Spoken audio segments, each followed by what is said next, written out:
টি-20 বিশ্বকাপে ভারতের বিপক্ষে পাকিস্তান যে ম্যাচটা বয়কট করেছে সেই ম্যাচটা যাতে পাকিস্তান ভারতের বিপক্ষে খেলে সেই জন্যে কিন্তু শ্রীলঙ্কান ক্রিকেট বোর্ড পাকিস্তান সরকারকে অনুরোধ জানিয়েছেন এবং সেই সঙ্গে পাকিস্তান ক্রিকেট বোর্ডকে শ্রীলঙ্কান ক্রিকেট বোর্ড একটা চিঠি পাঠিয়ে জানিয়ে দিয়েছেন যদি পাকিস্তান ভারতের বিপক্ষে না খেলে তাহলে কিন্তু শ্রীলঙ্কা আর্থিকভাবে ক্ষতিগ্রস্ত হবে এবং তারা বলতেছে তাদের যে পর্যটন খাত আছে এবং স্টেডিয়ামে যে দর্শকদের ব্যাপার আছে সব মিলিয়ে সম্প্রচারের একটা ব্যাপার আছে সবকিছু মিলিয়ে কিন্তু পাকিস্তান যদি ভারতের বিপক্ষে না মাঠে নামে তাহলে কিন্তু বিপুল অর্থের একটা লসের শিকার হতে পারে শ্রীলঙ্কা ক্রিকেট বোর্ড এমনটাই কিন্তু তারা চিঠিতে জানিয়েছেন। এছাড়াও কিন্তু তারা ইমোশনালি ব্ল্যাকমেল করারও চেষ্টা করেছেন যে এখানে শ্রীলঙ্কান ক্রিকেট বোর্ড একটা জায়গায় লিখেছেন যে যখন পাকিস্তানের নিরাপত্তার ইস্যু দেখিয়ে কোনো দেশ খেলতে চাইতো না তখন কিন্তু শ্রীলঙ্কা পাকিস্তানকে সাপোর্ট করে শ্রীলঙ্কার মাটিতে গিয়ে পাকিস্তানের মাটিতে গিয়ে তারা ক্রিকেট খেলেছিল এবং সেই জিনিসটা কিন্তু মনে করিয়ে দিল পাকিস্তানকে। তো এখন দেখার বিষয় আসলে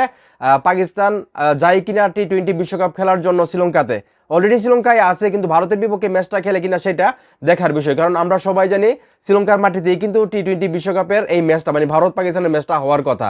যদি এই ম্যাচটা না হয় সত্যি আসলে শ্রীলঙ্কার অনেক লস হয়ে যাবে আমি যেটা মনে করি। তো এখন এই মুহূর্তে যারা আমার এই ভিডিও দেখতেছেন আপনারা কি মনে করেন যে শ্রীলঙ্কান ক্রিকেট বোর্ডের রিকোয়েস্টে আসলে পাকিস্তান দল ভারতের বিপক্ষে খেলতে মাঠে নামবে? আপনাদের কি মনে হয় সেটা অবশ্যই কমেন্ট করে জানান।